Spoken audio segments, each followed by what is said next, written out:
చిత్తశుద్ధితో ప్రజాసేవ కోసం క్రమశిక్షణతో పనిచేసినప్పుడు ఏ వృత్తి అయినా అభివృద్ధి చెందుతుందని స్థానిక ఎమ్మెల్యే రాష్ట్ర పౌర సరఫరాల శాఖ మంత్రి నాదెండ్ల మనోహర్ అన్నారు.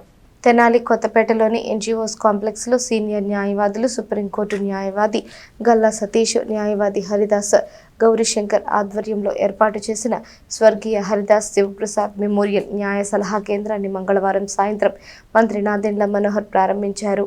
న్యాయవాద వృత్తిలో అంకితభావం, ప్రజలకు సేవ చేయాలనే తపన పుష్కలంగా ఉండాలని మంత్రి అభిప్రాయపడ్డారు. ఈ కేంద్రం ద్వారా పేదవారికి తగు న్యాయం అందుతుందన్న ఖచ్చితమైన భావం కలిగించాలని సూచించారు. చాలా పవిత్రమైన ఈ న్యాయవాద వృత్తిని ఎంచుకున్నందుకు న్యాయవాదులకు అభినందనలు తెలియజేశారు. గౌరీశంకర్ అంకితభావం, వృత్తి పట్ల ఆయనకు ఉన్నటువంటి అభిమానం తనకు ముందు నుంచే తెలుసునని చెప్పారు. అనేక సేవా కార్యక్రమాల్లో పాల్గొంటున్న ఈ ఆఫీసర్ న్యాయవాదులు మున్ముందు ఎంతో అభివృద్ధిలోకి వచ్చి గుంటూరు జిల్లా స్థాయిలో అత్యుత్తమ సేవలు అందించగలరని నమ్ముతున్నానని తెలిపారు. ఈ కార్యక్రమంలో పట్టణ ప్రముఖ న్యాయవాదులు, వారి కుటుంబ సభ్యులు, బంధుమిత్రులు పాల్గొని ఆశీర్వదించారు.